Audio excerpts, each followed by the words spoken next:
Sign up for a year and pay less than 71 pesos per month. Visit tmt.ph/premium to get your free 30 days of the Manila Times Premium.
Good morning to all our viewers. Maupay nga aga hain nyo at maayong aga gidtanan.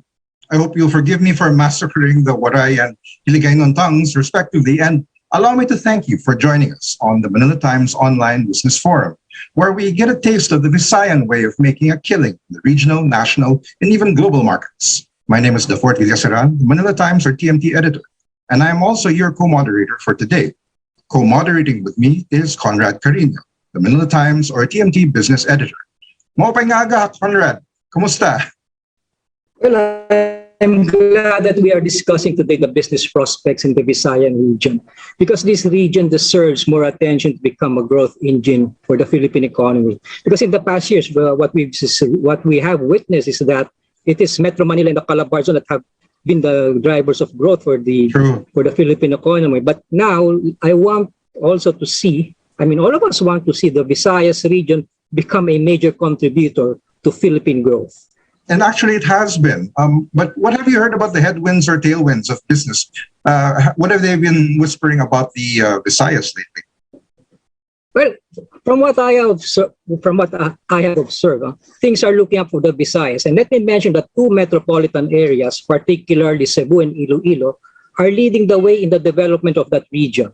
Of course, we cannot overlook Boracay, which is basically the most popular tourist destination in the Philippines. And what I've heard is that Cebu got its fair share of infrastructure projects under the Build program, while Iloilo is becoming a major convention center in the Philippines. Well, I hope those whispers do become more of a reality. Well, speaking of reality, Conrad, have you visited any of the provinces in the Visayas for real? Well, I've been to Cebu and Bohol many times. And I must admit that I'm itching to go to Iloilo, Boracay, and hopefully Bacolod when the COVID-19 restrictions become,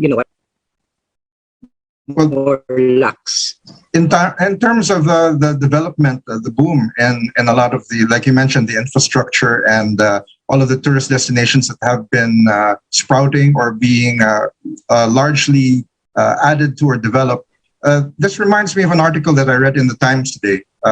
I think where it came out in the Manila Times about how the Visayas hosts a vibrant export industry. And so that includes footwear, information and communications technology, even wearable tech, and along with electronics and information technology enabled services. So to name a few, these are the things that are available, that are being developed now in the region or in the various regions in the Visayas. And we even have the Metro Cebu International Airport, where it's an export hub in itself that's completely independent of Metro Manila. So this is another gateway by which commerce and foreign investments, there's an influx of it. What do you know about the investment opportunities in the Visayas, especially in the tourism industry, Conrad? Well, let me start off with Cebu and Iloilo, which have become home to BPO companies. And what I've heard is that there's a real estate boom right now in Cebu and Iloilo.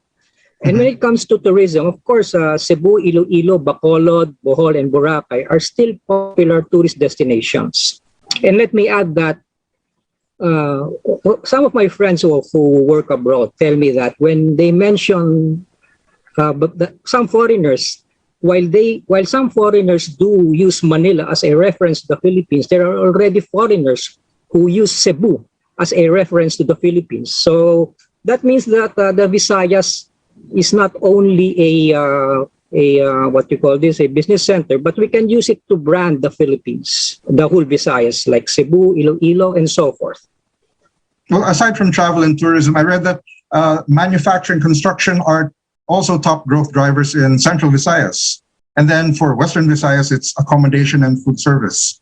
And perhaps in Eastern Visayas, it's still pretty much agriculture followed by manufacturing. And then there's wholesale and retail trade and services.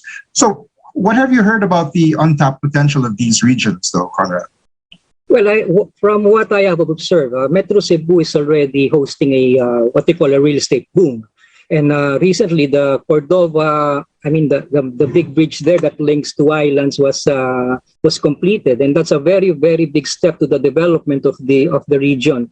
Now, when it comes to agriculture, Of course, Negros Island is still predominantly agriculture, and it's actually a sugar center in the Philippines. So that means that there's a lot of untapped potential when it comes to agro processing for the Visayas region. And let me mention one thing: whenever the incomes of people in a region improves, this creates housing demand and also demand for automobiles. So what I have also heard is that there are a lot of companies in the automotive industry that are already putting up branches in the Visayas, and this is a very good sign. Indeed. So let's perhaps tap the knowledge and experience of our keynote speakers, and let's find out how updated we are on the info that we've read about the Visayas country. Okay, that might be an unlimited tap or fountainhead of information we'll be plugging into the fort, because our keynote speakers are wellsprings of growth and development in their respective provinces or regions and in their respective industries. We have with us today Western Visayas or Region 6 Governor Jobert Peña Florida. Hello, Mr. Attorney Peña Florida. May I call you Jobert? Certainly. Hi, Conrad. Hi, the fourth. It is certainly a pleasure to join you this morning. Mayong aga from Iloilo. Thank you, Jobert, for taking time off from your governing duties to share with us the progress of the commercial capital in Region 6, Iloilo City. Now, we also look forward to our other speaker, Reynaldo Cholo Franco, the president of the Eastern Visayas Tourism Association, Inc. Mr. Franco, welcome. Good morning. Good morning, maayong buntag kanatong tanan. Thank you for this opportunity to promote Eastern Visayas, particularly tourism.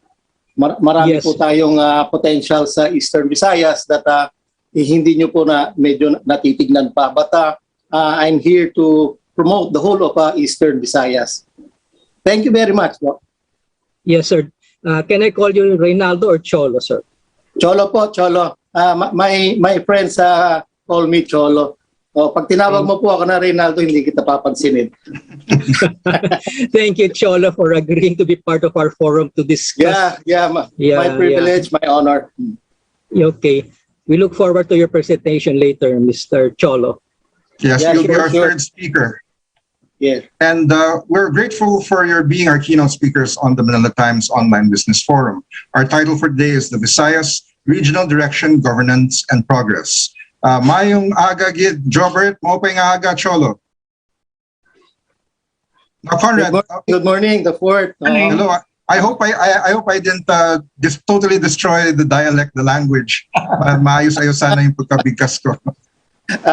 I am from Ormoc City, and we speak Cebuano. But our neighbor is Tacloban City, and the Samar provinces, which are what I speaking areas. That's right. Well, allow us to introduce before I introduce our first speaker, perhaps Conrad, you'd like to thank our partners who helped make our forum possible. Yes, we're especially grateful to Mega World for being our special partner, because without their support, this forum won't, we'll be having difficulty holding this forum.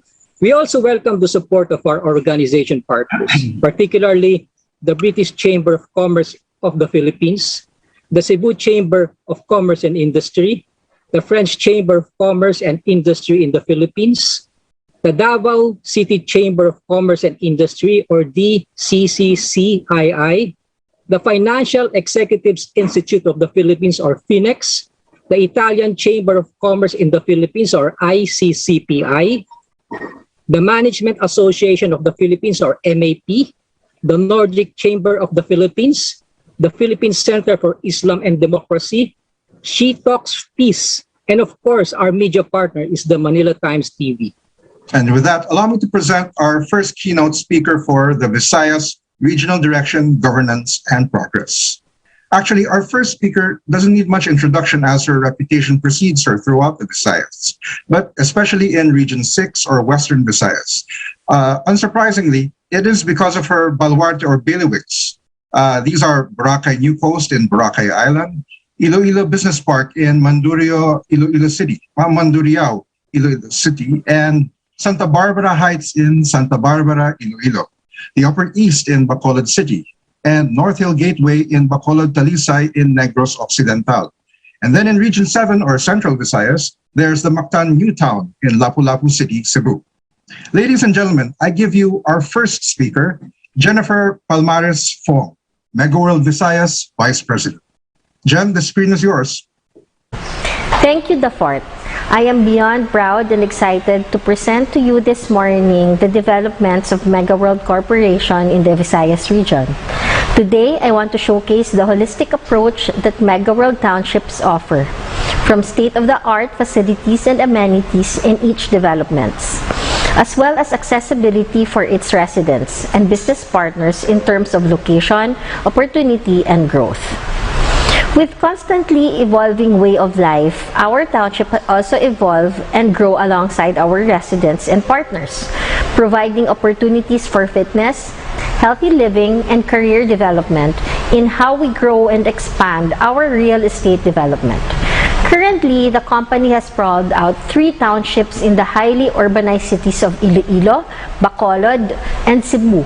It also has a 173-hectare township under the subsidiary Global Estate Resorts, Inc. These days, buying real estate is not just a celebration of achievements and hard work, but also become an investment opportunity, especially for those who work abroad. We offer premium investment opportunities for them with our units and real estate projects. While our market niche is targeted to mainly at professionals who seek an upgrade lifestyle and starter families, we want to provide opportunity to those who want to live out their dream lifestyle, cosmopolitan and modern, yet aligned with the natural beauty of our locations, set in an ideal location and easily accessible to needs and service of modern living, sustainable and attainable, not just aspirational. Our first development to operate in the Visayas region is the Mactan New Town, located in Lapu-Lapu City, one of the key urban centers in Cebu. The Mactan New Town is MegaWorld's first township development outside Metro Manila, with its own beachfront to boot. Currently sprawled on its property are residential condominium developments such as La Victoria, Global Residences, the Pearl Global Residences, Belmont Hotel Mactan, high-end office towers, a hotel, and retail shops, including an alfresco dining hub. Amidst the wide landscape with a scenic view and cozy tropical atmosphere, the 30-hectare township will no doubt satisfy the work-life balance everyone dreams of. To add to all these exciting developments, the township already is the upcoming Ironman Triathlon event, where thousands of athletes from various parts of the world will take part in the premier ultimate race of endurance and mental toughness. The hosting of Mactan New Town will cement its position as MegaWorld's sport and leisure destination. A year after another development in the Visayas region was given birth, the Iloilo Business Park Township, which won the award Best Township Development in the country last 2018 from Philippine Property Awards.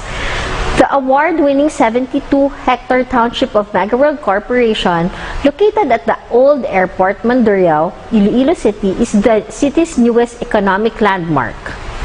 The neo-modern design township reflects and supports the Ilonggo's fondness of delectable food, culture, and arts, and their innate love for venturing into lucrative investment opportunities.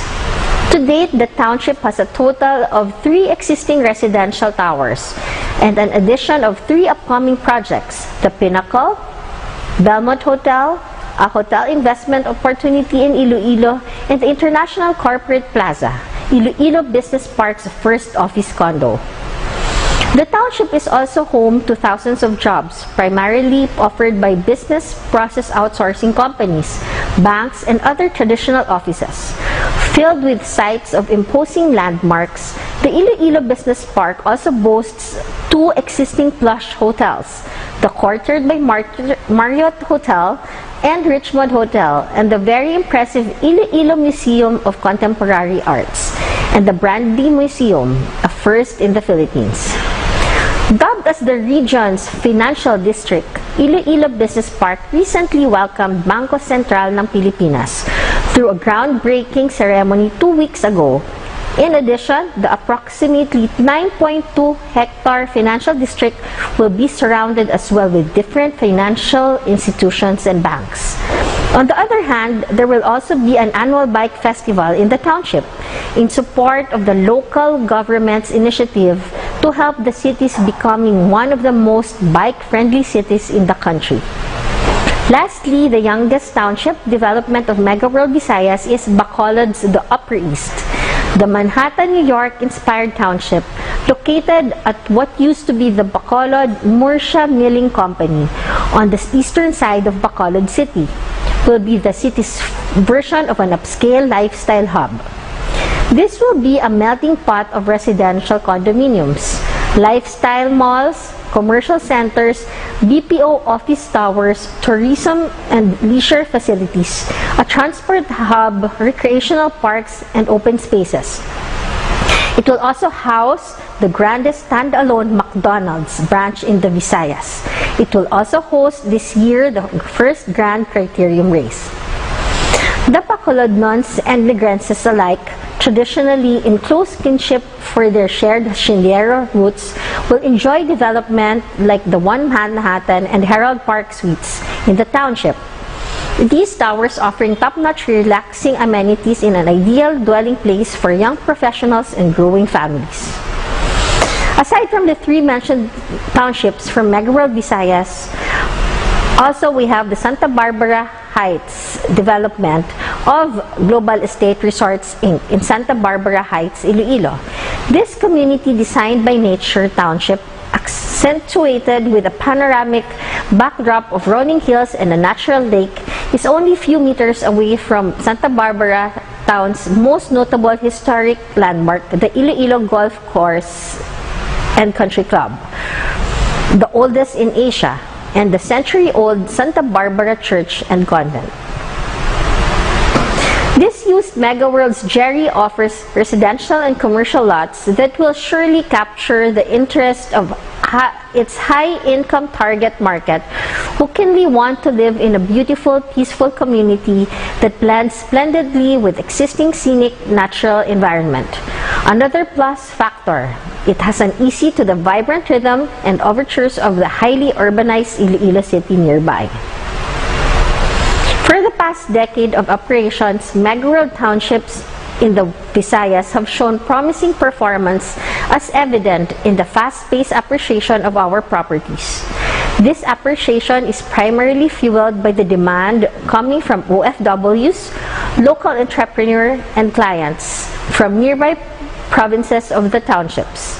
The location of our developments, ease of access through transport hubs, and the rapidly growing projects also contributed to this rapid appreciation. In Iloilo Business Park, for example, our residential projects appreciate on an average of 6% annually. Last 2013, our typical studio unit is only at 1.8 million.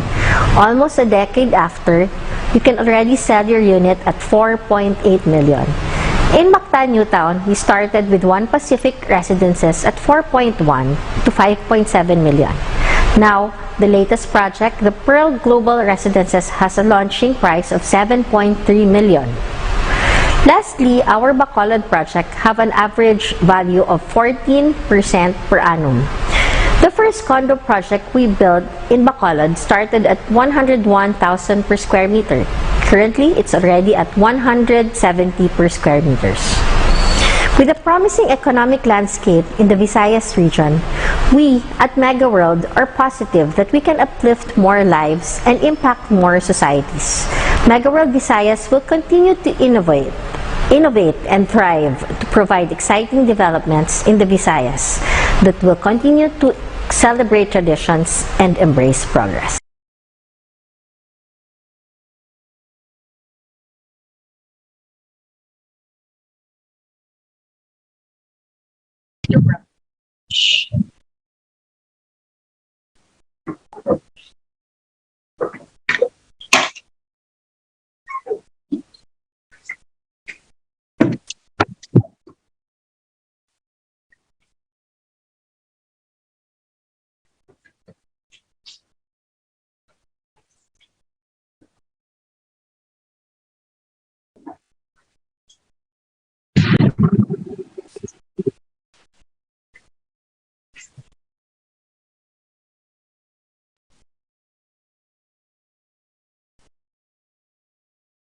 Thank you, Jen, for that eye-opening presentation on the Visayas. We hope to have you again on another business forum on the Manila Times. Sadly, I've been informed that the Vice President of Mega World Visayas has to attend to other matters and cannot be with us for the open forum after our two other speakers have given their presentations and when they field questions from our viewers. Now, moving forward, Conrad, would you like to introduce our second speaker? Okay, let me introduce our second speaker. He was the class valedictorian at the Ateneo de Manila, and he completed his Bachelor of Accountancy summa cum laude and awarded the most outstanding graduate of the University of San Agustin. He completed his degree in law, magna cum laude, and was awarded the most outstanding graduate of the University of Iloilo. He has a master's in business management from UP in the Visayas. He was a scholar at the Sophia University in Tokyo and has worked for SGV, San Miguel Corporation, KPMG, and CSIP Salazar Hernandez and Gatmay.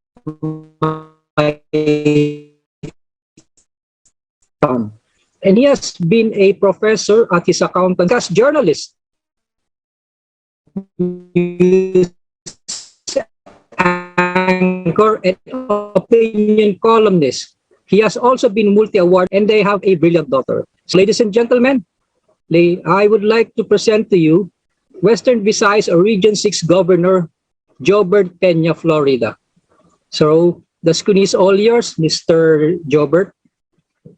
Okay. Okay, Mayong Agaliwat from Iloilo. I have quite an extensive presentation showing how hardworking are the local enterprise and investment offices in the city and province of Iloilo. But because of airtime, of course, I'll do it quick. No? So I combine the best worlds, and I believe Iloilo is an excellent representation of how we are going to achieve recovery in Western Visayas. Western Visayas is composed of different provinces of Iloilo, Negros Occidental, Aklan, Antique, and Capiz, and in addition to highly urbanized cities of Bacolod and Iloilo, and of course the #1 tourist destination, which is Boracay. But the center of education, the center of economy is basically Iloilo. If we can lead the rest of the region, then we hope to fulfill what our moderators are saying, that side by side with Cebu, Iloilo is certainly the next big thing. Let me go over my presentation.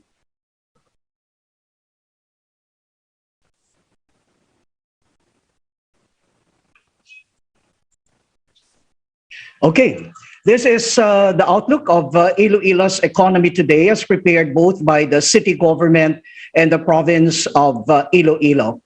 In the province of Iloilo, we say Iloilo means business. This is a quick outline of my presentation. We take a look at Iloilo. What we have in place are ongoing projects and investment opportunities, including those that were mentioned by Jennifer Fong. Mega World being a prime investor and player in Iloilo. A quick look at Iloilo today. We are a first-class province, and Iloilo City is one of the highly urbanized cities in Western Visayas.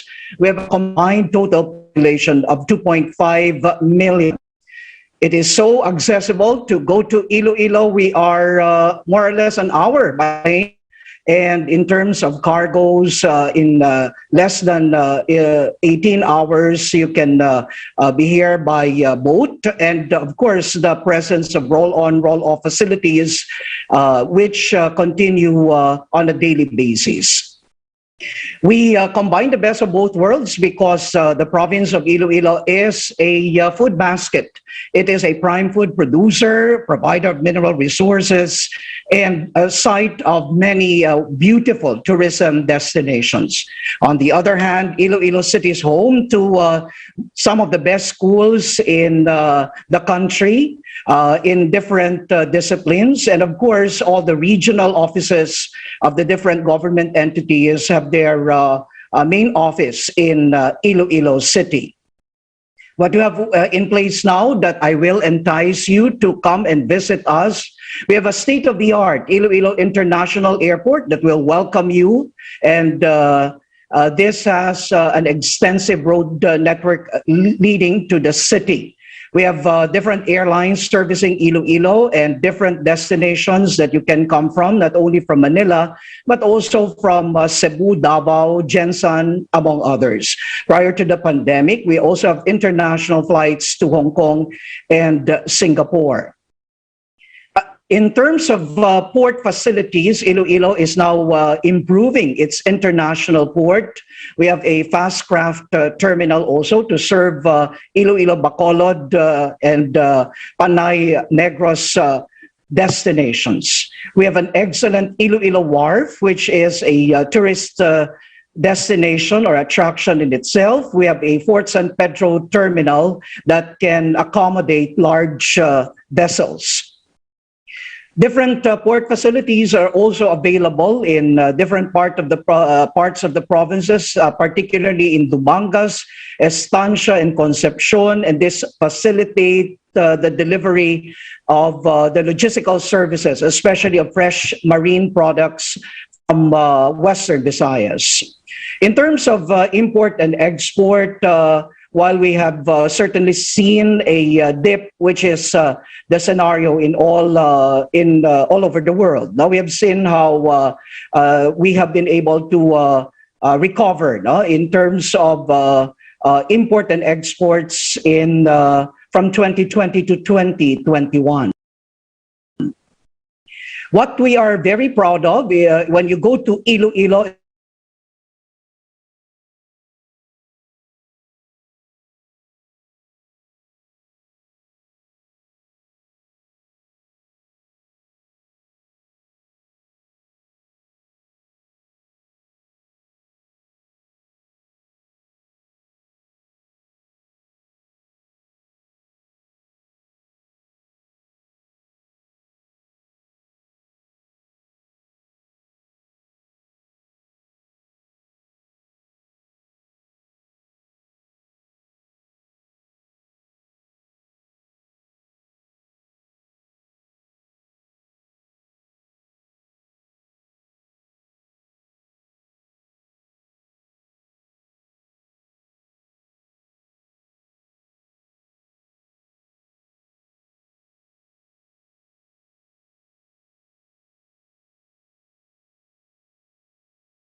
quarantine isolation facilities in place. What is Iloilo most happy about is the fact that we are now a prime tourist destination. We have our Iloilo Convention Center, and as we speak, over 6,000 principals from different public schools in the country are now in Iloilo. So this further extends from the convention center to other convention facilities based in hotels in Iloilo City. We balance nature, or we balance growth with protecting nature. So if you come to Iloilo, you will enjoy our long stretch of the Iloilo River Esplanade, where you can walk, you can bike, you can jog, and it reflects the quality of life. We are very proud of our clean Iloilo River that cuts across the city, and this is a prime destination that we would like to showcase to our visitors when they come and visit us. Of course, Iloilo combines the old and the new, and we continue to protect our heritage. And some of the beautiful churches and heritage buildings are found in Iloilo. And complete package for tourism, because we have beautiful beaches and tropical islands, not only in Iloilo, but 15 minutes you're in Guimaras, where you can taste the most delicious mangoes, as well as the beautiful beaches of Guimaras. And few hours you are off to Boracay. And so Iloilo can be a jump point for all of these wonderful destinations. There are several ongoing projects in the pipeline now to ensure that we have water supply, especially for irrigation, because the province is largely agricultural. Ongoing now is the 11 billion Halaor River Multipurpose Project. And we also have an Iloilo Sunset Boulevard that would cost some 2 billion pesos. Our plazas and parks are being rehabilitated to ensure that we are ready when the tourists would start to fly in. In order to further improve congestion of traffic, flyovers are being completed now in different parts of the city and the province of Iloilo. Our markets are also being developed thanks to public-private partnership. And ongoing now is the construction of the Iloilo Terminal Public Market and the Central Public Market. Of course, the collective dream of the whole Western Visayas is the realization of the Panay, Guimaras, Negros link that would connect the three islands of Western Visayas, Panay, Guimaras, and Negros Occidental. There are plenty of investment opportunities. I will just give you a teaser. The healthcare facilities I have mentioned would still be an area that you may want to come in. We have BPO and IT companies, so real estate development to house these investors. We are pursuing a land reclamation area for our city, as we believe that we need to further expand metropolis. And also being worked out is a Metro Iloilo Special Economic Zone to include the neighboring key municipalities or towns in Iloilo province. Also looking for investors would be the Iloilo City Slaughterhouse Project. Estimated cost is 139 million. And as I have shown earlier, we are also looking forward to investments in the bus rapid transit to further ease transport, public transport in the city. The city is also inviting investors for sports, recreation, health, and wellness hub. And in the case of the province, that has remained a food basket. And we believe that despite and in spite the challenges, Iloilo will continue to feed itself. There are opportunities in terms of food processing centers and post-harvest facilities in coffee and cacao, poultry and livestock, seaweeds, fisheries, and high-value crops. Because in terms of palay production or rice, we rank number 4. In terms of sugar, Iloilo ranks number 5. In terms of poultry and livestock, we rank number 7. In terms of fisheries, we are the source of some of the fresh output in terms of marine products. And of course, 2 hours away from Iloilo is Capiz, which is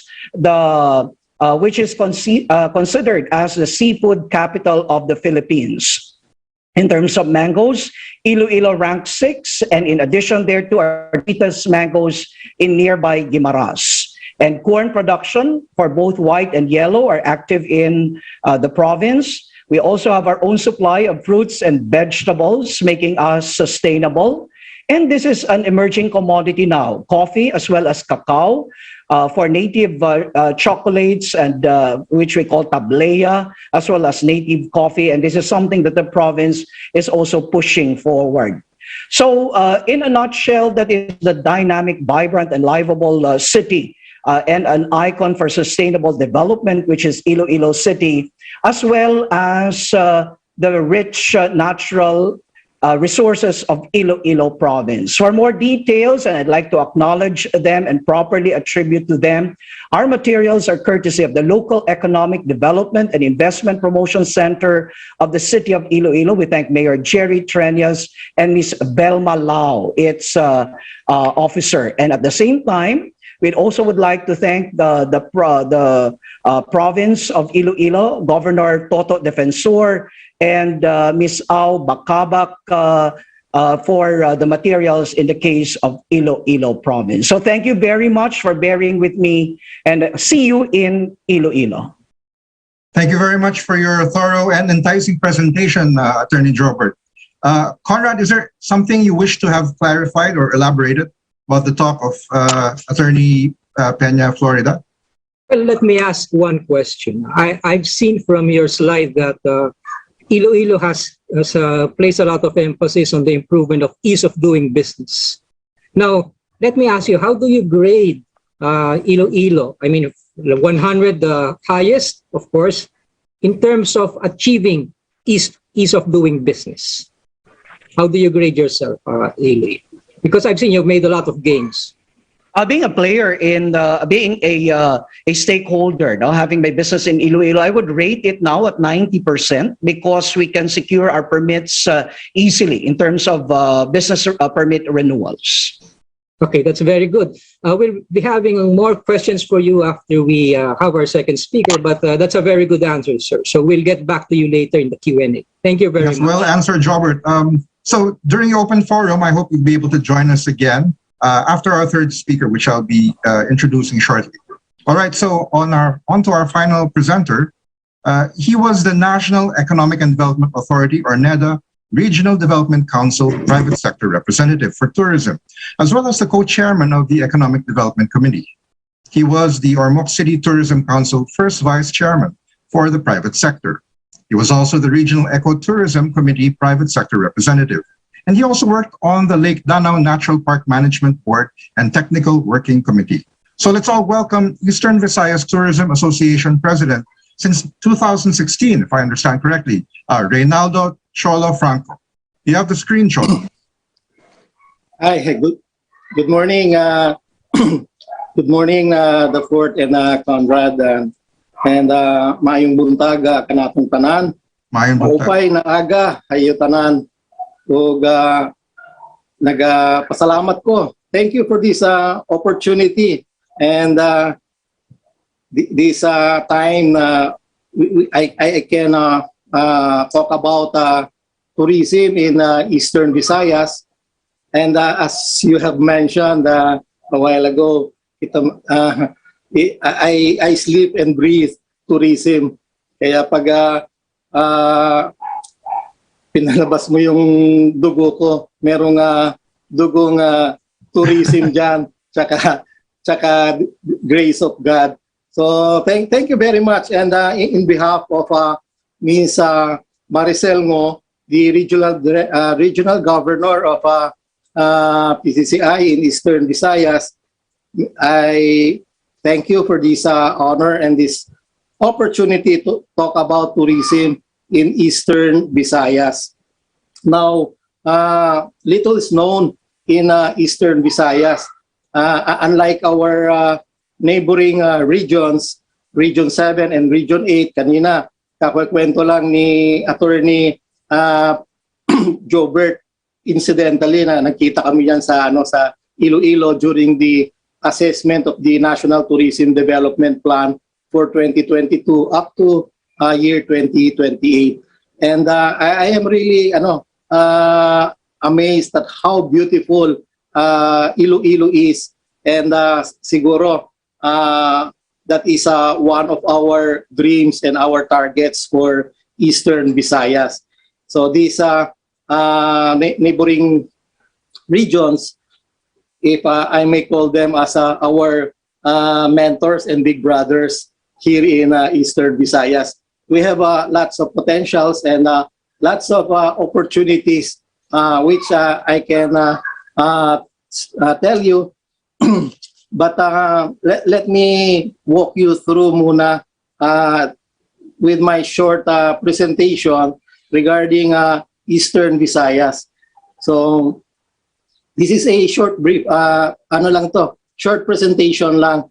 Tapos para mahaba yung question and answer natin portion.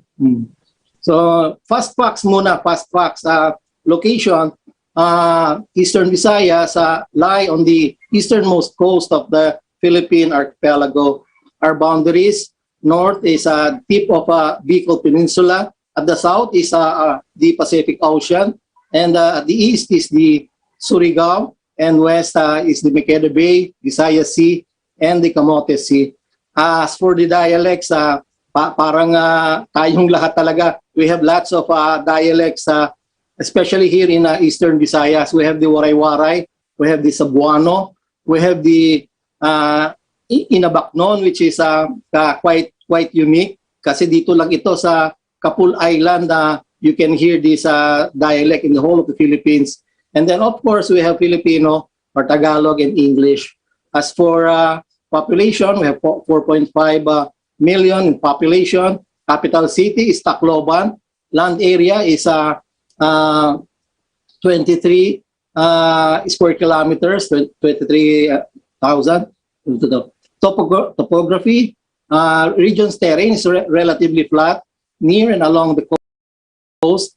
Its mountainous areas are mostly located in the middle portion of Samar and Leyte. Climate, well, we have a very distinct dry and wet season.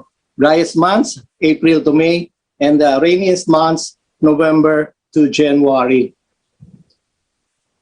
As for the political composition, we have 6 provinces here in Region 8. Biliran, Eastern Samar, Leyte, Northern Samar, the province of Samar, and the Southern Leyte. We have 7 cities and 2 capital towns in Catarman and Biliran.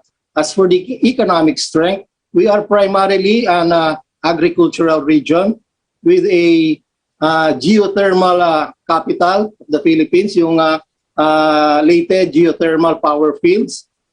This more or less it is producing mga 600 to 700 megawatts. And top dollar earners are the Philphos company, the Philippine Phosphate and Fertilizer Company, and also the Philippine Associated Smelting and Refining Plant, or the Copper Smelter Plant, which is located in Isabel, Leyte. As for accessibility, we are very, very accessible from Luzon and Mindanao, and from Manila, and likewise Cebu. We have from Luzon the Maharlika Highway and a railroad trip from Matnog, Sorsogon to Allen, or San Isidro in Northern Samar. As for the Mindanao side, we have the Maharlika Highway and a railroad trip from Lipata, Surigao to Liloan or Barangay Binit in San Ricardo, Southern Leyte. So basically, we connect both Luzon and Mindanao. Lahat dito pwedeng dumaan at madadaanan nyo talaga. Now from Manila, we have flights via Manila to Tacloban, Clark to Catarman, Manila to Calbayog, and Cebu to Tacloban. So ito yung basically mga flights namin. And for Asia Pacific, we have 5 flights daily. Cebu Pacific, we have 6 flights daily. Philippine Airlines, we have 3 flights daily. And then from Clark to Katarman, we have 2 flights weekly. Manila to Calbayog, 1 flight weekly. And Cebu to Tacloban, via Cebu Pacific, we have 2 flights daily. And Philippine Airlines, which flies 10 flights weekly. Now from Cebu, we have fast crafts, we have Roros via Cebu, via Baybay, via Calbayog, Catbalogan, Maasin, Ormoc City, Hilongos, Palompon, and Bato. And from Bugo City, that is in Cebu, you can go from Bugo to Palompon, directly Palompon, Leyte. And from Danao, Cebu to Isabel, Leyte. So basically, in accessibility, we are very, very much accessible to people and to business. Now, moving forward, for the regional tourism, we have 13 regional tourism circuits connecting Northern Samar, Eastern Samar, the province of Samar, from Leyte to Northwest Leyte, Southern Leyte, and up to Biliran Islands. So kahit na gaano karami itong mga islands namin, which we really have many kasi we are surrounded by seas and oceans here in Region 8, and we easily connect them via our regional tourism circuits. So from Northern Samar all the way to the tipmost sa Southern Leyte, and then to Biliran Islands, lahat ito makakover natin with a regional tourism circuit. And then moving forward, let's go to the statistics. For data and statistics, we have here a comparative analysis, which is represented by colors. Yung blue is 2018, the orange is 2019, and yellow is 2020, and green is 2021. So for overnight tourist arrivals, slightly decreased by 3% in 2019 from 2018. It, however, drastically decreased by 82% in 2020 compared to 2019. Overnight guests had an 82% drop as well in domestic and 78% in foreign arrivals within this period. Ito naman kasi yung pandemic period which everyone is very affected talaga dito sa mga travel restrictions. And then going to the first quarter of 2018 and 2022,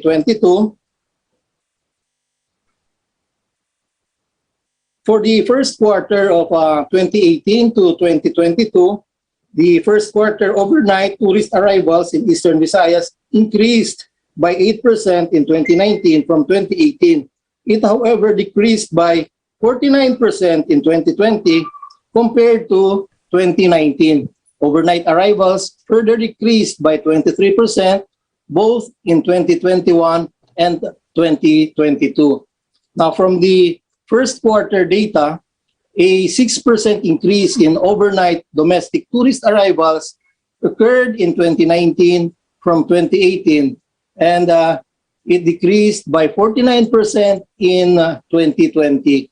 Overnight domestic arrivals further increased 21% in 2021 and by 24% by 2022. So you can see from our graph na we are recovering already from the tourism debacle which we experienced, which I think everyone experienced in the whole of our country. So moving forward, let's look at the Eastern Visayas data and statistics on day visitors. the total day visitors in Eastern Visayas had a 6% increase in 2019 from 2018. However, a sharp reduction of 96% in day visitors occurred in 2020. In 2021, total day visitors started to increase again with a 618% growth. Domestic day visitors follow the same trend with a 7% increase in 2019 from 2018, decreasing further by 49% in 2020. And it increased by 83% in 2021 and another 80% in 2022. While foreign day visitors increased by 38% in 2019 and 100% in 2020. By 2021, only 24 foreign day visitors were reported. And in 2022, foreign day visitors increased to 2,574, but is still just 18% of the day visitors recorded in 2018. We are recovering, pero hindi pa namin talaga inaabutan yung peak namin in 2018 and 2019.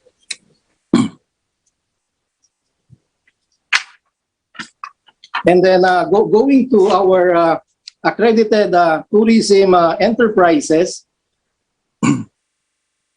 below is our DOT, accredited tourism enterprises. Now there are primary tourism enterprises and secondary tourism enterprises. As for the primary tourism enterprises, we have the travel and tours agencies, we have the accommodation establishments, of which are included here are the hotels, the resorts, the apartment hotels, mabuhay accommodations, and homestays. And also the tourist transport is included here, and also the tour guides and community guides. This comprise our primary tourism enterprises, which totaled in summary to 329.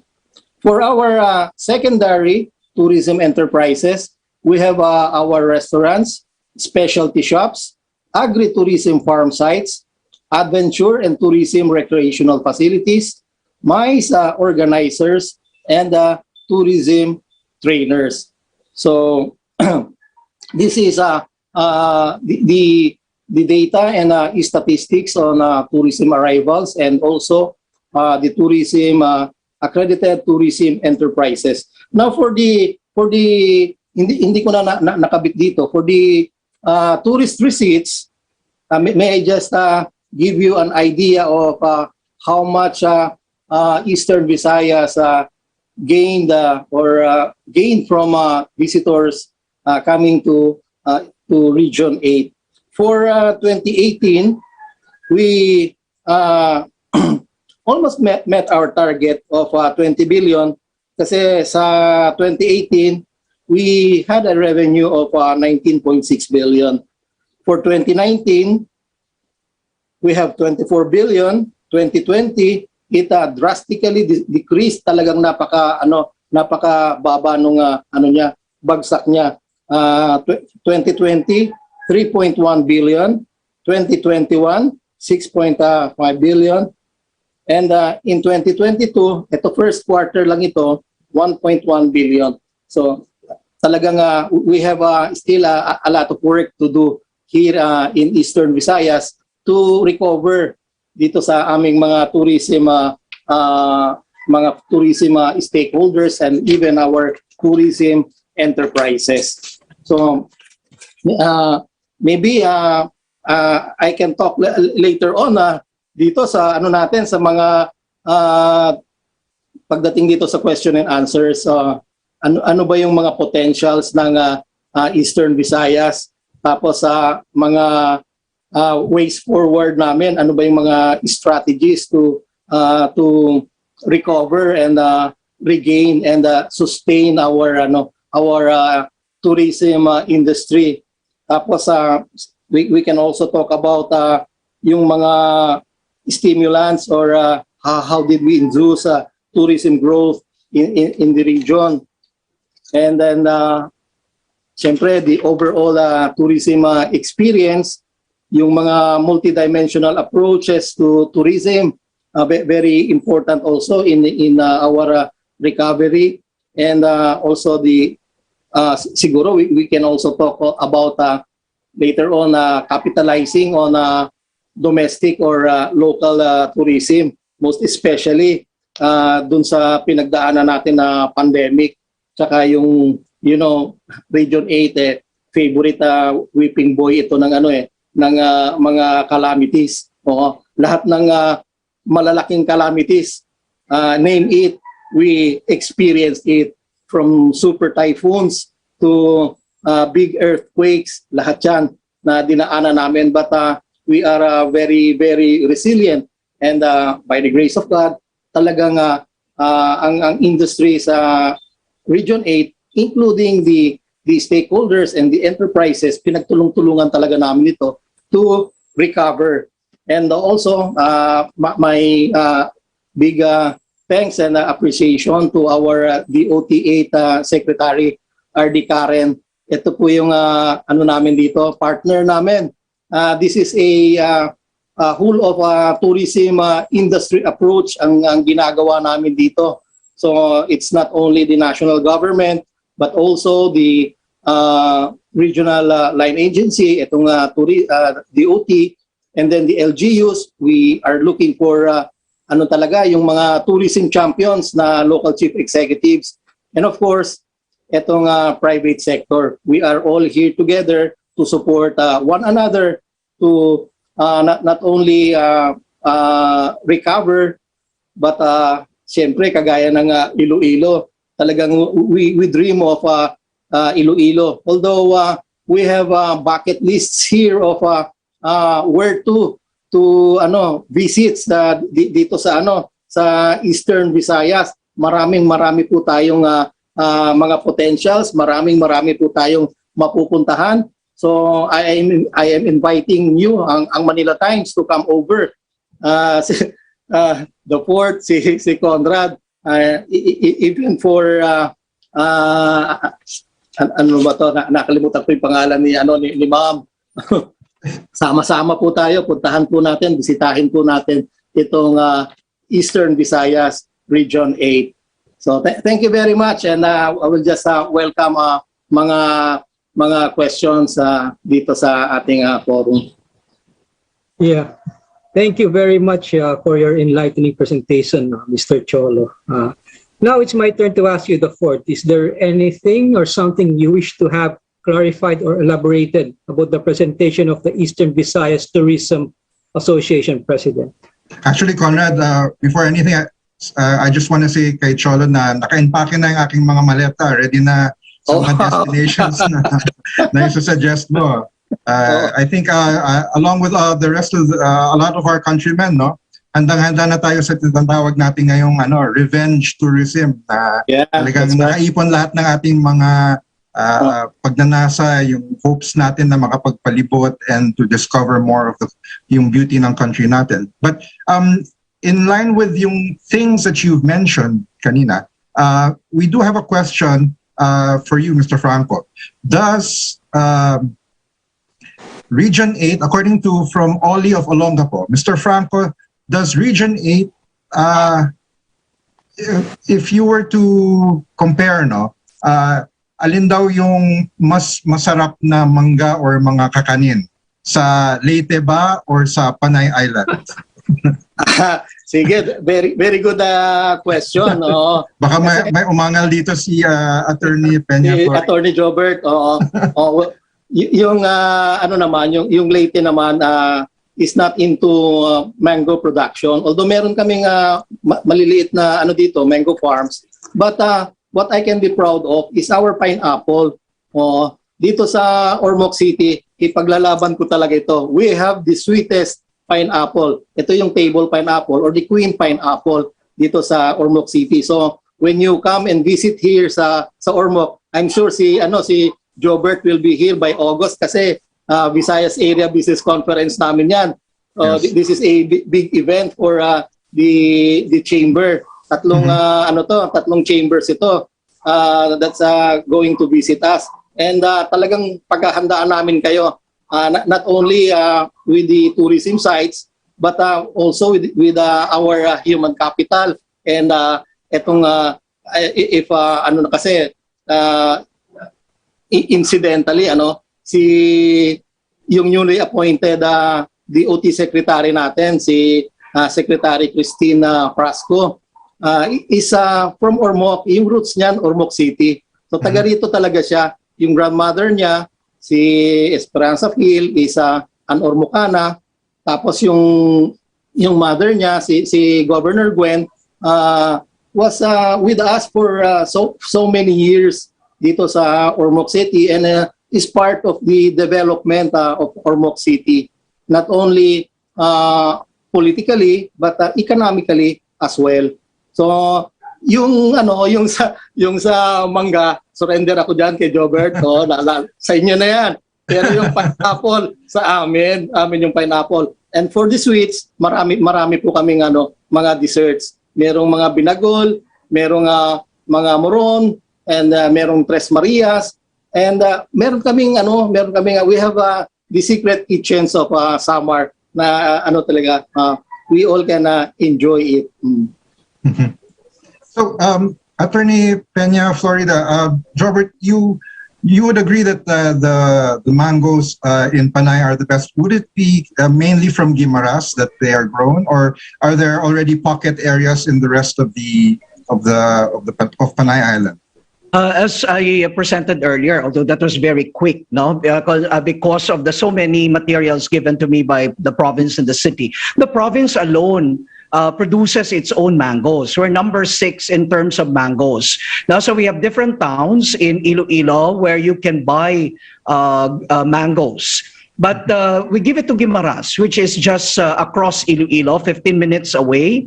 And Guimaras prides itself with the sweetest mango in the world. And I recognized, I understand, yes. I would personally recognize it because and that's a number one product of Guimaras, and let's give it to them.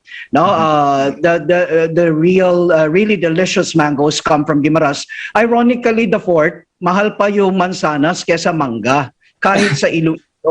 Diba? So the only way you can take advantage of eating all the Guimaras mangoes is you attend their annual Manggahan Festival sometime in April of each year, where it is mangoes all you can. So I'm promoting Guimaras because I'm regional governor for Western Visayas. Eat all you can. Before, I think we only pay 50 pesos. Baka ngayon 100 pesos. But 100 pesos, eat all you can? Sugar. Okay. Eat all you can for 100 pesos. Eat all you can. Mangoes all you can.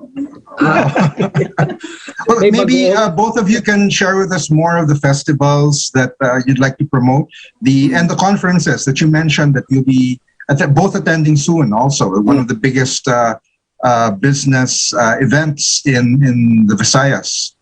Perhaps both of you would like to discuss this and the various festivals that are upcoming. Well, tourism is really important, but prior to that, Cholo, see you in Ormoc, because I'm promoting for all business entrepreneurs. Please attend the Visayas Business Conference happening 25, 26 to 27 in Ormoc. It will be my first time to be in Eastern Visayas, and I look forward to all the things that Cholo mentioned. But let me promote first. Iloilo is certainly the festival capital of the Philippines now. I for the last 2 years, I was president of the Iloilo Festivals Foundation Incorporated that organizes the annual Dinagyang, and we pride ourselves to be awarded by the Association of the Tour Officers of the Philippines as the best tourism event during the pandemic. Now, even during the midst of the pandemic, Iloilo Dinagyang persevered in 2021 as well as 2022 when we made it Dinagyang digital with live side events to augment it. So speaking of festivals, I invite everyone to come to Western Visayas. We have Dinagyang Festival in January. Prior to that, go to Aklan for the for what is considered the oldest festival in the Philippines, Atihan Festival. Now that's happening on the second week of January, simultaneous with Sinulog. Then thereafter, you go to Iloilo every third week of January for our annual Dinagyang Festival. And the next stop would be Kapistahan in April in Rojas City, where you will enjoy all the seafoods that you would want. And come October, come and visit Bacolod, because Bacolod has its own mascara. And this year, I think they will make it the biggest mascara ever, as it makes a comeback after 2 years of hibernation. And in December, we have Binirayan Festival in Antique. And in addition there too, there's the toned down La Boracay every May 1 in the beautiful island of Boracay. Now, so there, and Guimaras, of course, also in April is Mangahan Festival. So our tourism industry is well developed, and each province has certainly something to offer. So meet you in Iloilo and in Western Visayas. How about you, Cholo? Would you like to promote some of your upcoming festivals and the events? Business conference. Yes, thank you very much, Attorney Jobert. I'm really looking forward to seeing you here in Ormoc City for our Visayas Area Business Conference. Now, this is going to be on August 25 up to 27. Pero pwede po kayong dumating ng 24, tapos extend nyo hanggang 28. You know, in tourism, the longer you stay, the better for us sa tourism. You help our economy.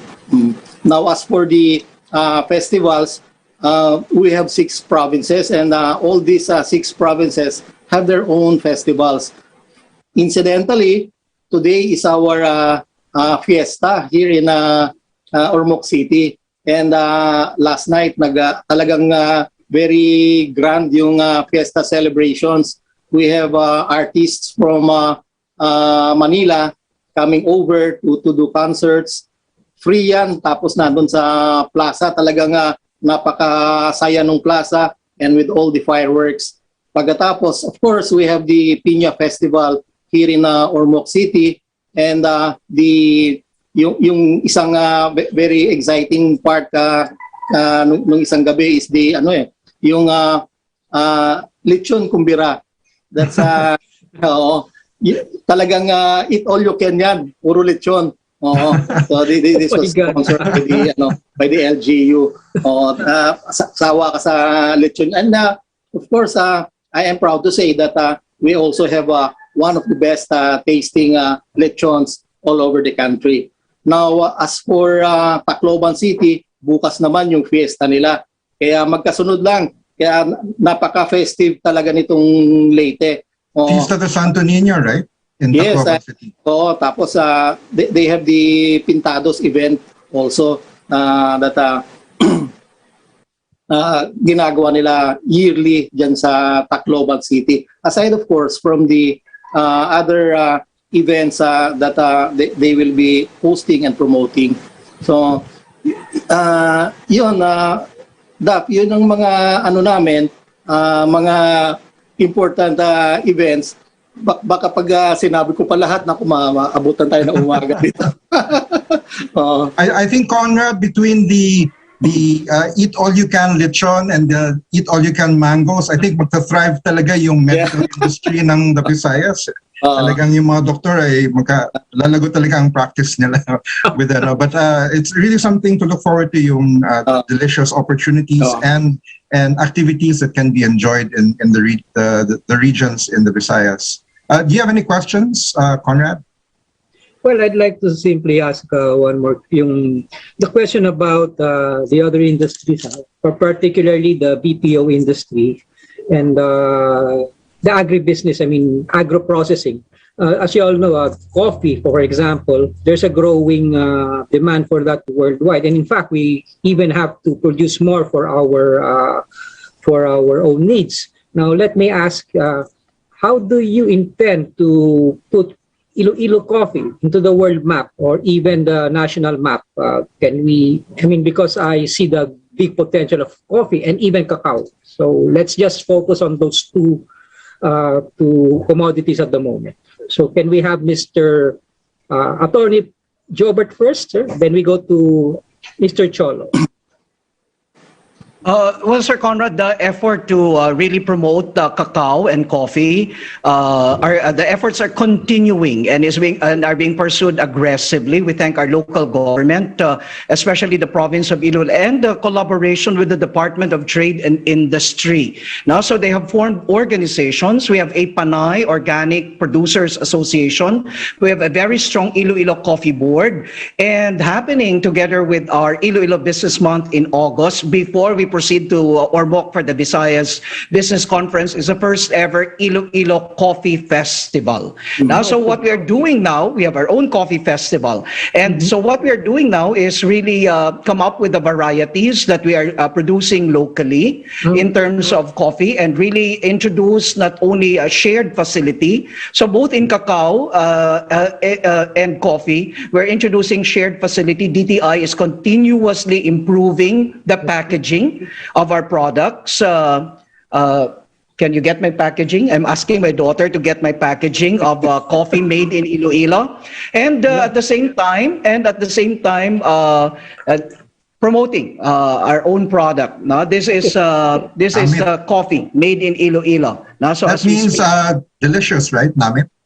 Namit means delicious, no? And we also have puro. Now, so we have groups that are doing it. In terms of chocolates, cacao is a prime item that being worked upon, and so we call it tablea, the local chocolate. And we now the government has the local government has worked with the private sector, and we now have a shared processing facility for cacao.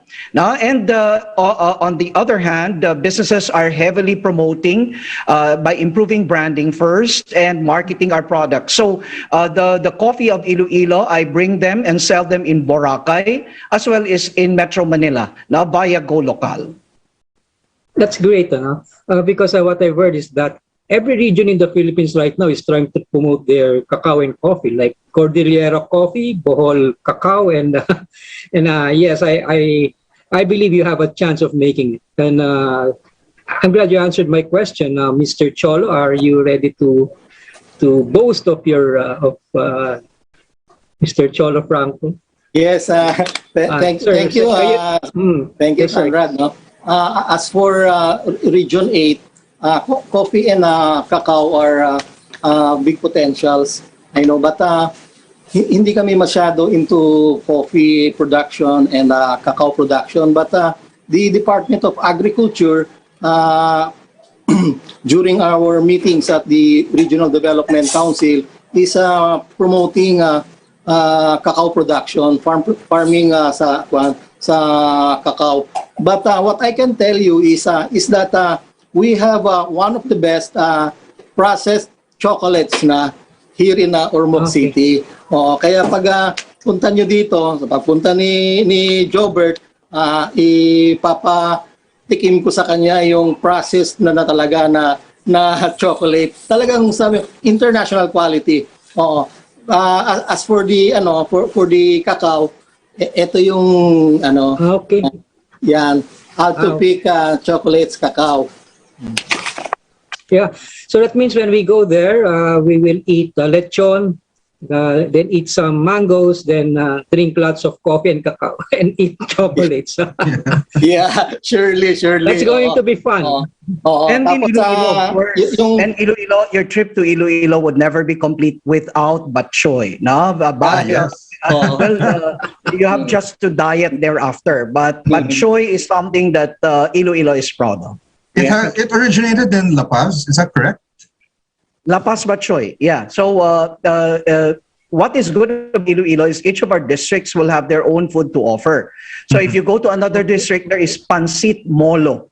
That's in the district of Molo. While on the other hand, the more popular is the La Paz batchoy in La Paz. Okay, that's We okay have yan, a- ano? We have a question here, Conrad, from our the Manila Times reporter, EJ Gomez. She Yes. asked, what sectors or industries in the Visayas are we seeing to contribute largely on the economy of the region this year? Yeah. Maybe So- we can ask Attorney Peña Florida to answer first, and then Cholo. Yes. Well, several growth drivers. No, the IT BPO industry is a very strong contributor to the economy. We see also construction boom all over, not only Iloilo but all across the region.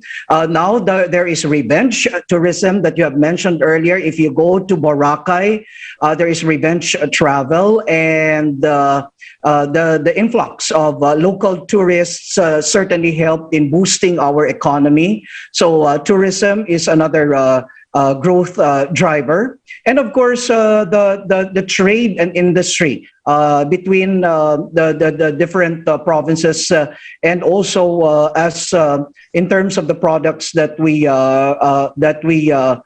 bring outside of Region 6 would certainly boost our economy. So we're looking at all of these as the main key drivers that would enable all of us to recover together. And in Iloilo and in Region 6 now, when I would travel from Iloilo to Boracay, you see development. Yeah, you see already the renewed economic activity. Masyadong busy na lahat. No? And Boracay is better than ever. So go to Boracay. Okay. How about you, Cholo? What are the Yes. drivers for Eastern Visayas, Samar, Leyte, Southern Leyte? For Region 8, our main economic driver is manufacturing. So we have here as I mentioned earlier, the copper smelter plant of Pasar, and also the Philphos fertilizer plant. These are really economic drivers and GRDP boosters. And also we have one of the largest power plants. Yung renewable power plant is the geothermal power plant of EDC, which is located in Ormoc City and our neighboring town, Cananga, Leyte. But of course, we are basically an agricultural region, and that mostly ang ano namin talaga produce is sugarcane, just like Iloilo and Bacolod. And then also, aside from sugarcane, we also have these pineapple plantations, these huge pineapple plantations. Napakagandang prospects kasi ng mga pineapple plantations here in our city. So yun, basically. Tapos merong upcoming, this is one of the biggest projects we are looking forward to. Ito yung Leyte Economic Industrial Zone, or the LAZE project. This is a multi-billion peso project na as soon as it is finished and operational, instead of us exporting these copper products to other countries, etong mga importers ng copper brands and copper products will locate here in Isabel, Leyte. And Isabel, Leyte is just around 30 to 40 minutes from Ormoc City. And I could just imagine how much the growth potentials here, not only coming from the revenues, but also in terms of kagaya nga nung sinabi kanina ni Attorney Jobert tsaka ni Jen, na yung housing magkasama yan, where there are developments, kasama parating nakasunod yung mga housing projects. Parang if you build it, they will come, no? Parang ganun nga Yeah, yung... that's right. Oo. The fourth, let me add that also, aside from the things that I've mentioned, I was prompted by Cholo's answer. Yung what gives us stability also is our agricultural sector. By choice, Iloilo province has remained really agricultural. And noon hindi ko naiintindihan, but now I appreciate the wisdom of our former governor Arthur Defensor Sr. Sinasabi niya, amidst the drive for industrialization, he would want to see Iloilo province being a food basket. Now that we are in the midst of a pandemic and with food security as a challenge among the sustainable development goals of the United Nations, then we see nakikita namin how it has been the benefit to us in terms of being able to live on our own. Sabi nga namin, pag nag-federalism, buhay pala yung Western Visayas, no? Because we have our own rice, sugar, fruit, vegetables, livestock, fisheries, may sarili kaming source ng pagkain, no? And that alone not only drives productivity or economic growth, but it gives us all a sense of stability, no? That we can survive, no? And we can continue to thrive. But of course, for items that can be value added, that is being introduced as well. Very true. We do have a follow-up question from our Manila Times reporter, EJ Gomez, and she asks, in terms of what you said, that those are the drivers, what then are the areas that in the Visayas region needs more investment, both local and foreign? Cholo, maybe you'd like to give recommendations about where there's improvement, the growth opportunities. Sige, thank you very much. Thank you very much also for the question and the opportunity to promote as well these opportunities and these investment potentials. Here in Region 8, we're looking at, of course, infrastructure investment in tourism specifically. So kulang pa kami, not unlike Iloilo City and Cebu City, we need more stable and siguro yung talagang accessible na airports for visitors, especially foreign visitors. Now we have the Tacloban City Airport, which is undergoing rehabilitation, repair, and renovation for the international airport na rin. So that's a good investments. But aside from Tacloban City, we also have 8 other airports here in our region. So ang daming airports, but airports need national government budgets. So ang ano namin dito, I've seen the strategy of Attorney Jobert dun sa Iloilo. Yung we capitalize on the PPP, yung public-private partnerships. Napakagaling yan. More so, itong ano natin ngayon sa incoming administration, very tight yung fiscal space. So dapat private sector should come in, not only sa local or domestic private investors, but also foreign, yung mga FDIs natin. Sana medyo maluwagan, tapos makapasok sila, and more investments would come in. And then of course, dun sa digital infrastructure, we acknowledge really the importance of not only for tourism, kasi pag yung mga bisita, alam mo naman na pagdating sa area, selfie agad, selfie. Tapos gusto post agad, post. Pero kung wala kang wifi, medyo sila doon, medyo bad trip sila doon imbes na good trip.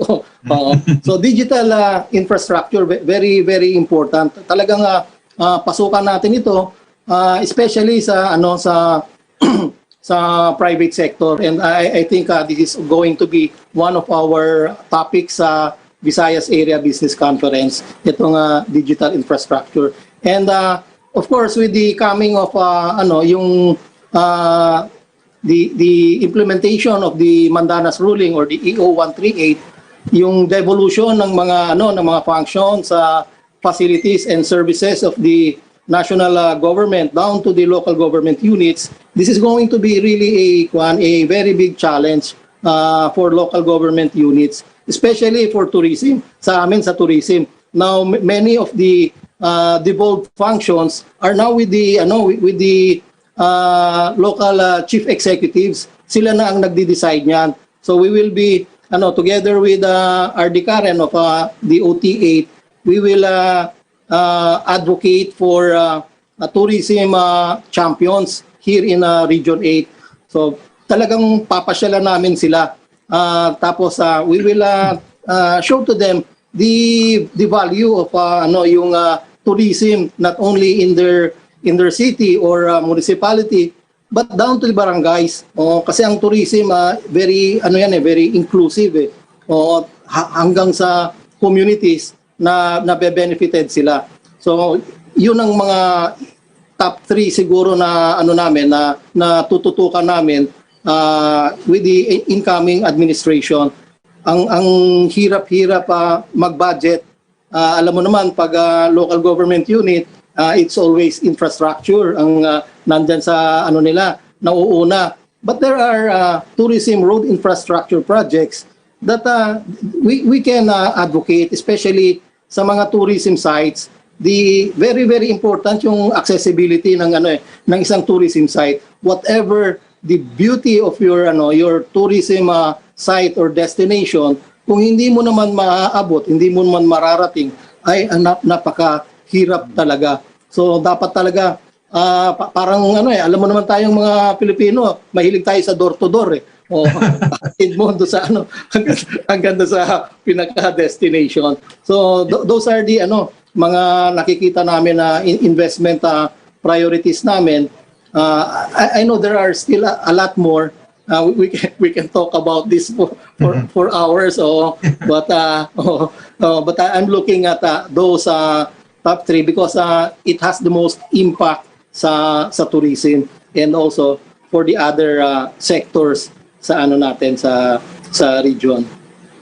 What do you have to add, Jobert, about the opportunity? I-reiterate ko lang kasi mabilis kanina yung presentation ko.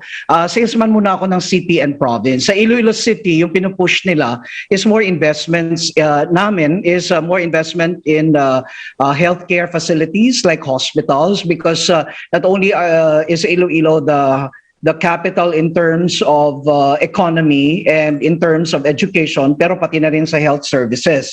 And that's our problem during the height of the pandemic. Dahil hindi kami maalis-alis sa certain quarantine level because of the hospital utilization and the ICU rate. Now, because yung lahat ng other neighboring provinces na Iloilo City, siniservice ng Iloilo City, excluding Negros Occidental. But including Guimaras, dito pa dinadala. So right now, we have investments coming in from Ayala Group in terms of Qualimed and from Medical City in terms of the Medical City in Iloilo. But the city government has listed hospitals as a potential area for investment. Mega World enjoys, I think, even in the midst of the pandemic, close, if not 100% lease of their facilities at the Iloilo Business Park.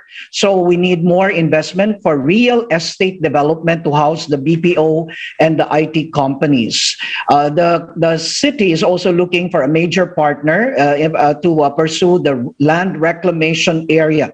The budget is 50 billion pesos that would extend the city further, closer to provide more space dahil kulang na yung lugar sa Iloilo. We also want to modernize our slaughterhouse because of the livestock production in the region.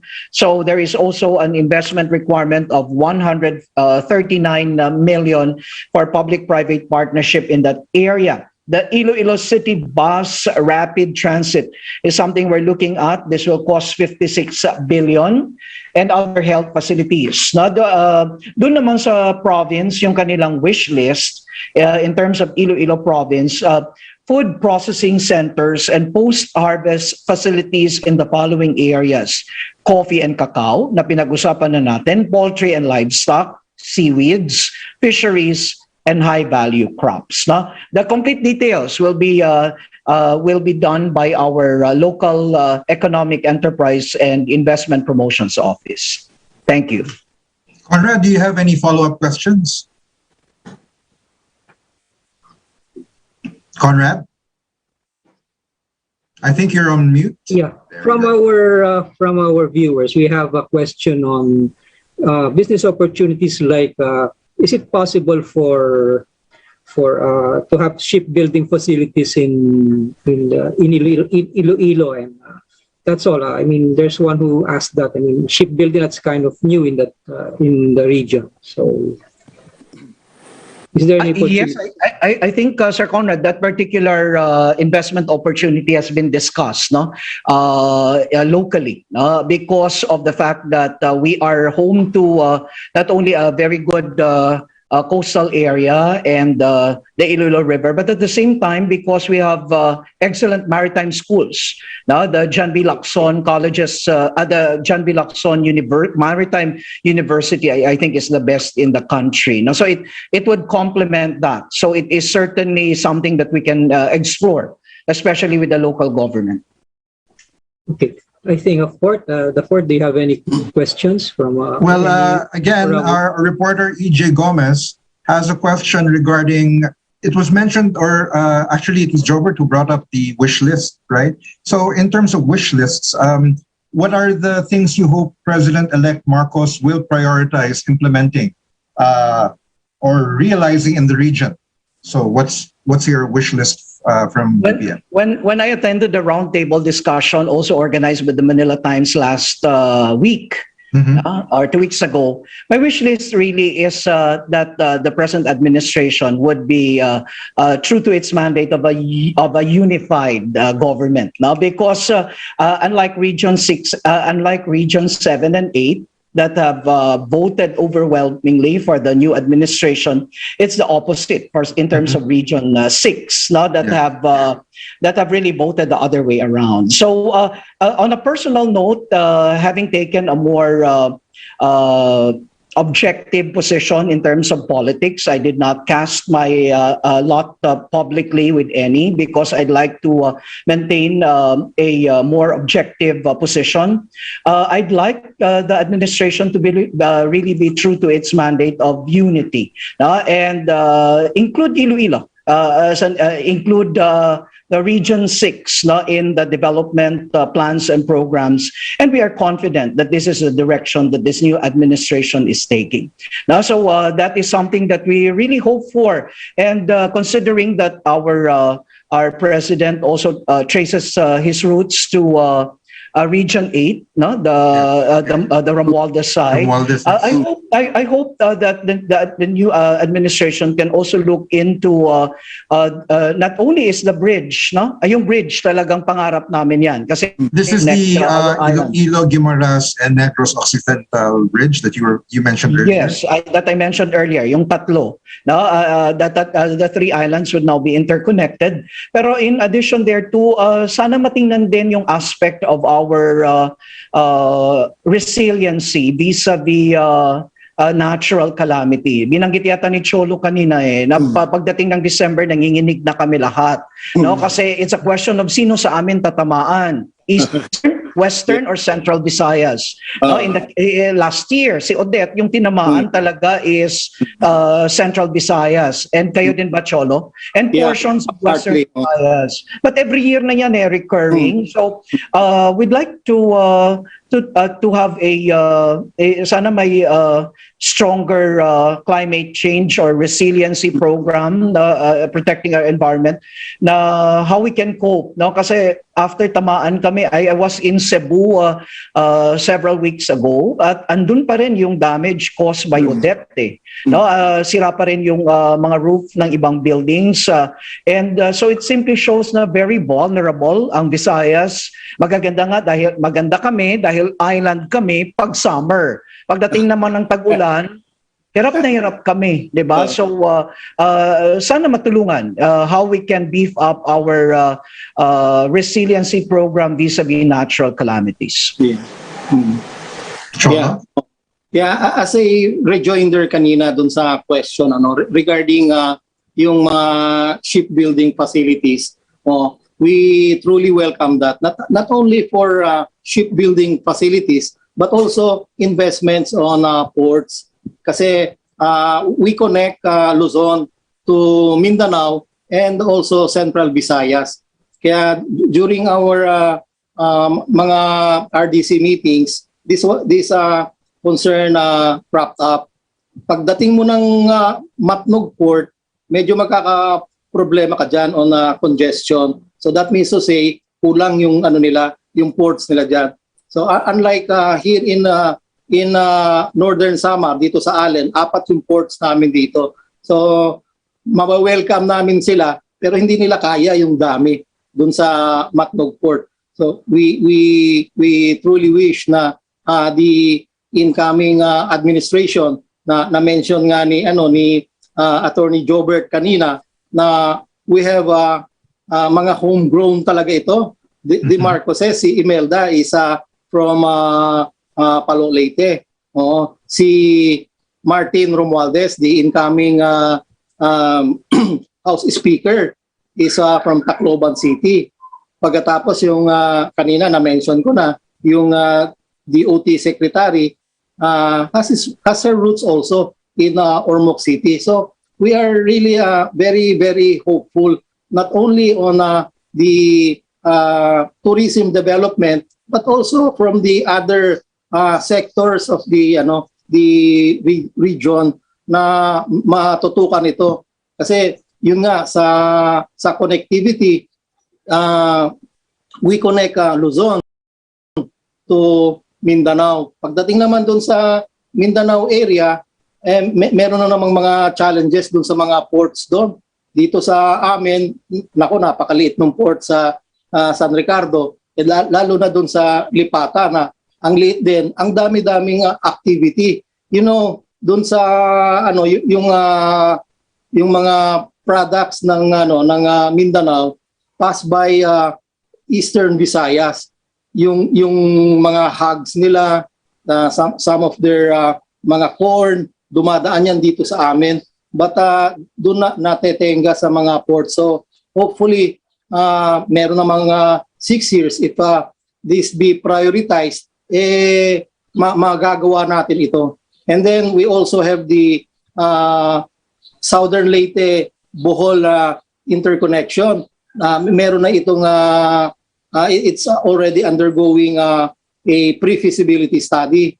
And then from the Northwest Leyte side, siguro baka pwede pa rin yung Villaba or San Isidro going to Cebu naman, Cebu City. So in all, talagang makukonect na natin itong buong Pilipinas through the Eastern Visayas. And we very much welcome all these opportunities.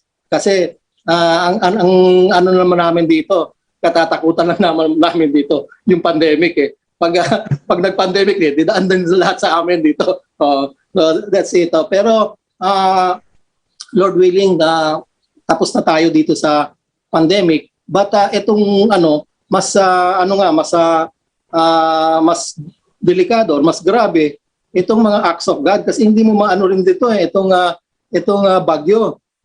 Hindi mo masabi, hinto ka muna diyan ka muna, or lipat ka doon. No, may mga directions. And ang lalakas na ng mga bagyo ngayon because of the itong mga climate change. We really need to not only be resilient, but we all should have continuity plans. Pag tinamaan ka ng bagyo, ano na yan, automatic yan. Meron ka ng mga continuity plans, not only for the government, but also for the business sector as well. So yan yung mga looking at it at a bigger perspective, itong mga developments na to. I'm wondering, aside from waiting for the national government to roll out these disaster resiliency plans and readiness, would your respective regions have already recommendations or plans that you wish to lobby to the lawmakers or the policy-making bodies? Jobber? Yes. Now, in the case of Iloilo, we were hit terribly by Typhoon Frank. And so as a result thereof, we are thankful that not only do we have a very beautiful esplanade, but that is only an offshoot also of the Iloilo Flood Control Project. Now, the Typhoon Frank that hit us paved the way for the flood control project to be introduced. So now we have minimized, if not totally eradicated, the heavy flooding that comes with heavy rains during the rainy season in Iloilo City. This is the same wish list as my reference in Capiz is looking forward. The Panay River Basin project that they are also pushing through. So in behalf of our Capiz chamber and the community in Capiz, that is something that they are trying to lobby with the national government because sobrang kawawa din si Capiz, and pag tinatamaan ng typhoon just like Odette, talagang mataas yung tubig, and considering na seafood capital siya, nawawash out yung lahat na produce ng probinsya. So we'd like to see the efforts being done in Iloilo to be duplicated in Capiz in particular. Ito siya talaga yung very prone to flooding. And of course, yung mga local governments naman gumagawa ng sarili nilang contingency plans. But ito yung mga dole-outs. Pag may typhoon, dapat may ready na packages, yung mga ganun. And the private sector is also in giving support. Like during the last Odette, PCCI, we are thankful to our national office for providing subsidy to all the affected localities. So hindi lahat tumutulong naman, hindi nagpapabaya. But what we're really looking at is how do we contain pag tumaas yung tubig, right, Cholo? Kasi yung wala na tayong magagawa in terms of yung hangin na sobrang lakas. I think that's what Odette did last December, na sobrang lakas ng hangin. But aside from hangin is tubig. So that is something that with the flood control project should be in place, especially for Capiz. Thank you. Yeah, for Region 8 naman, just like what I mentioned earlier, talagang favorite whipping boys kami ng mga natural calamities. So medyo we are familiar already. We have a regional DRRM, and then we also have the city RRM. Ito yung mga na pag nagkaroon ng mga calamities at madali silang nakaka-react, especially under sila sa OCD. Now, yung sa akin naman dito is that we really need to be proactive on this. Huwag natin hintayin. Dapat talaga ready tayo. So, yung natin na mga mechanisms, yung mga strategies natin dapat in place na para pag tinamaan tayo, madali nang i-implement yung mga kailangan gawin, yung mga social protection, yung mga stimulus packages, dapat ready na talaga lahat 'yan. Para with the national ID system, hopefully mas mapapadali yung mga stimulus packages and social protection packages ng national government. Kailangan tingnan natin dito sa this is going to be a whole of nation approach kasi basta bagyo ay walang ano dito, walang kumbaga walang sinasanto ang bagyo. So for our region, we are not only affected by disasters and calamities, meron din kaming pakonti-konti, meron pang mga man-made setbacks and challenges doon sa mga far-flung areas. But these are all addressed already, and hopefully with the coming administration, matutuldukan na ito. We can put a stop already on this. Well, on a brighter Can note, I add? oh, Yeah. sure. Go ahead. I-add ko lang kasi sabi natin kanina, as shown by the figures, talagang more than 90, in fact 95, if not 99% are MSMEs. Yes. Also, wish list din for the next administration is that they take a look at what Bayanihan Fund was able to provide during the midst of the pandemic. The credit facility that were extended to micro, small, and medium enterprises, sana maipagpatuloy in a more reasonable and affordable terms. It is something that I would like to commend the Department of Trade and Industry, the SB Corporation, and our national government for coming up with, no? Because the loans extended to MSMEs boosted really not only the chance to survive, but even to thrive during the pandemic. It was interest-free, collateral-free, payable 1 year thereafter, 2 years thereafter in the case of tourism industries. So malaking tulong. It is a big stimulus insofar as businesses are concerned. So we would like to see more of that. Sana mas marami pa. No? Dahil pag DTI is also commendable for pushing through Cholo with all and DTI, the DTI as well as DOT in all the seminars, training programs for our MSMEs, di ba, how to improve products, services, packaging, hospitality. Complement na lang natin ang capital requirement din ng mga MSMEs so that we can recover together. Thank you. Thank you. So, Conrad, I think on a lighter note, no, kasi it was merong open invitation to come and see the beauty of the Visayas. Maybe we can ask our speakers to recommend areas because, like for instance, Cholo, prior to the pandemic, there was this surge of selfies posted from people going to the Kalangaman Islands, the sandbar there. It became the kind of one of the go-to places now. So now, what are the new spots that would take that place? Would be the next go-to places for revenge tourism in eastern and western Visayas? Yes, thank you, Daf. May I again take this opportunity na rin to promote our sites and destinations here in Region 8. I can give you mga siguro 6 or 7 na talaga dapat ilista nyo na, ikabit nyo na dyan sa nyo, wish list and bucket list nyo. One of which is sayang due to lack of time wala akong ma-share na mga pictures or short videos naman lang sana. That's okay, pwede na nila i-Google basta mabanggit. Yes, narrow it down for them. Natin ngayon Google nyo na lang. One of which is in Northern Samar. So if you're coming from Manila, pagpasok mo lang sa Northern Samar, etong Biri Rock formations, this is never seen in the whole of the Philippines. Kumbaga sa amazing talaga itong rock formations na to.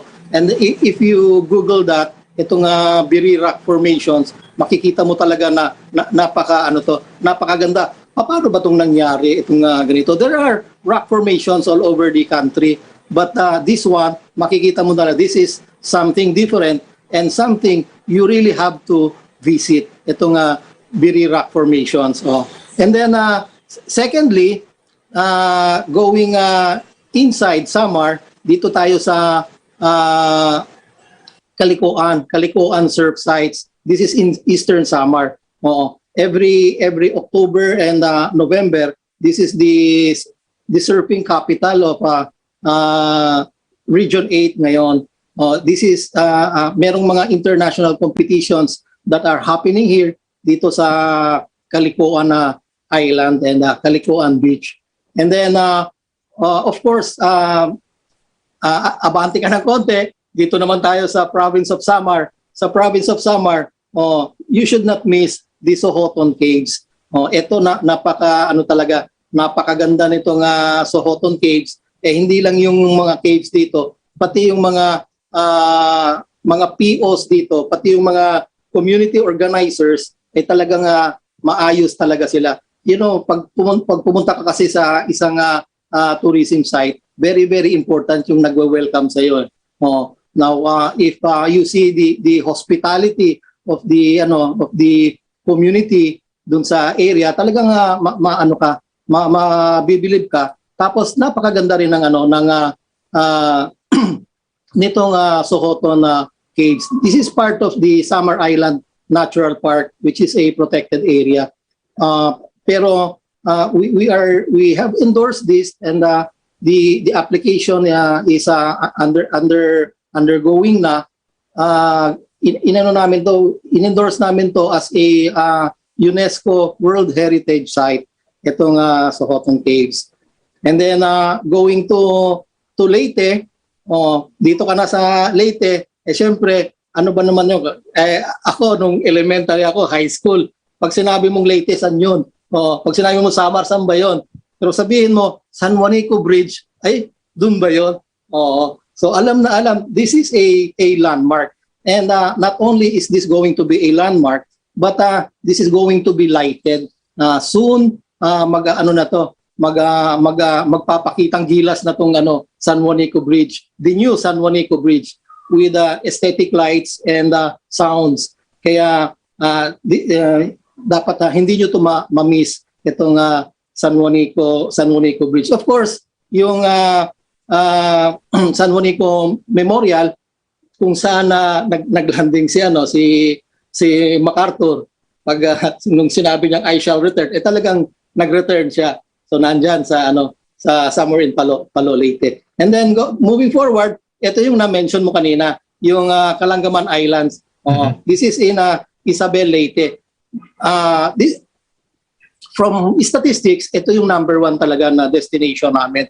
But actually, we have more of this dito sa Region 8. Marami kaming ganito. But ito lang ang napansin, ito ang na-promote ng gusto. Kasi tourist ready na siya. Pagkatapos there are mga cruise ships na nagdadock dito sa Kalangaman Islands. I think more than 4 na yata na cruise ships, and then there is another mga cruise ships na scheduled. So ito yung cruise ship tourism na tinatawag natin. Mga foreigners, all foreigners ang sakay nito. And then of course after the Kalangaman Islands, meron pang 4 islas, 4 na islands ito, napakaganda rin, meron ding mga sandbars. Then going to sa Southern Leyte naman, we have our Sugod Bay dive sites. Ito international din ito, ang quality nito, ang pumupunta dito mga foreigners talaga. This is international kasi yung mga dive sites dito are operated and managed by foreigners also. Kaya napakaraming foreigners na pumupunta dito, and yung dive area nila talagang we can say na world class talaga siya, napakaganda. And then of course, pag doon ka sa dulo, pag kinanta na sino na ba ito yung sa Limasawa, March 16, 1521. You should not miss that. Limasawa Island, very historic. Nandiyan yung first mass, maganda yung dagat nila. Talagang mapapawaw ka rin dito. So yan yung mga initially. Kasi kanina I presented 13 regional tourism circuits, pero pag diniscuss natin yan, abutin tayo ng maghapon dito. Initially, yan lang ang ipasok nyo sa wish list nyo, sa bucket list nyo. Pagkatapos, medyo samahan ko na rin ng promotions. Kasi we are cooking up what's this, a promotions and marketing initiative ng EVTA to sa amin to na na association.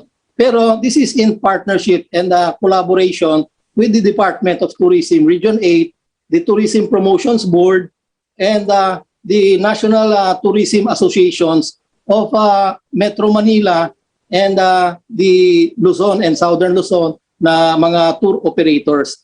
So, yan ang inaano namin ngayon, inaayos talaga namin mabuti because this is going to be a new innovation.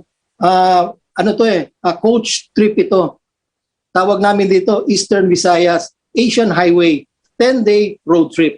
Yun ang ano natin dito. And kasi mahal na ngayon ang pamasahe sa eroplano. Kaya bus na lang tayo. Ito, very very exciting, and not only are we bringing in mga 40 plus na mga tour operators from Metro Manila, but we will also be holding a business to business matching. Ito yung pinaka-importante talaga. When these operators from Manila are matched with our tour operators here in Region 8. So kaya inaayos namin mabuti ito. Whatever you need, sabihin nyo sa amin, gagawa namin ng tour package para ready na tayo with costing. Yes. How about you, Robert? Your top picks for destinations, sites, picture opportunities, mga pang-selfie, and of course experiences. Excited na ako sa sinabi ni Sir Cholo eh. So top 3 lang doon pupuntahan ko when I visit him in August. Yes. In Iloilo, of course, some keywords lang. In Iloilo City, Esplanade. That reflects the quality of life all across the city. In the province, hashtag Bukari. That's a beautiful summer capital of Iloilo. And Islas de Gigantes in Concepcion. So, parang naiiba naman because all the others, there are plenty of Instagrammable areas. And of course, for the whole of Western Visayas, who can top hashtag Boracay? Now, anywhere in Boracay is Instagrammable. And so, maybe all we have to say is find it for yourself, no? Visit Iloilo now and the Western Visayas because we have certainly plenty to offer for your visuals as well as for your tummies as well. Thank you. Robert and Cholo, it's been a pleasure hosting you. We look forward to having you again on the Manila Times Online Business Forum. Thank you, Attorney Peña Florida and Mr. Franco. Thank you then also for the opportunity. Yeah, thank you very much to both of you. And we hope to visit your areas and provinces soon with the port. Yeah, surely. Yeah. We extend the invitation, Conrad and the Fort. Dapat the Manila Times in Iloilo, di ba? Yes. Para mas masaya. Tapos para yung background natin is a real thing, di ba? And Jennifer can host us at the Iloilo Business Park of Mega World, now where they have the best hotels now in Iloilo. So certainly it's a pleasure to be again at the Manila Times Forum, and we look forward to you coming over to Iloilo. Maraming salamat, sir. So we have had a very fruitful discussion, and hopefully we will have more of these in the next months or years to come. Maraming salamat din sa inyo, the Port. Yes. So thanks again to Mega World for being our special partner on today's forum. We had with us Western Visayas or Region 6 Attorney Reynaldo Cholo Franco and Eastern Visayas Tourism Association for President Region 8, and of course, Jennifer Palmires Fong, Mega World Visayas Vice President. And well, that's a wrap. I'm the Fort Villaseran. I'm Conrad Carino, editor of the Manila Times. Yeah. Thanks also to all our viewers. We hope you have more. You were more enticed with opportunities on the Manila Times Online Business Forum titled "The Visayas Regional Direction, Governance, and Progress." Now, Conrad, it's time for lunch. Pangaong kita. Thank you very much to all of you. Maraming salamat. Have a nice day. Have a great week ahead. Thank you.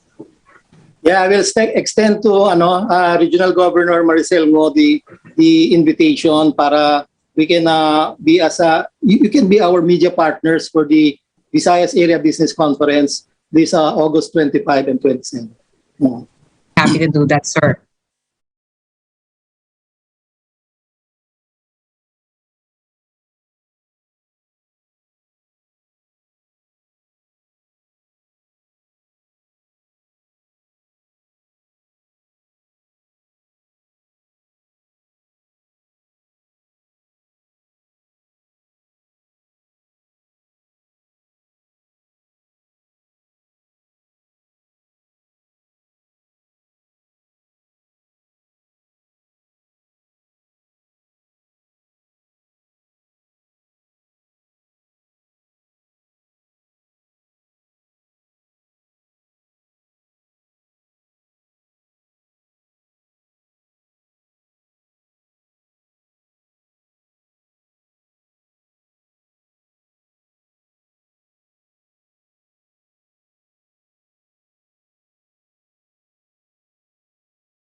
Sign up for a year and pay less than 71 pesos per month. Visit tmt.ph/premium to get your free 30 days of the Manila Times Premium.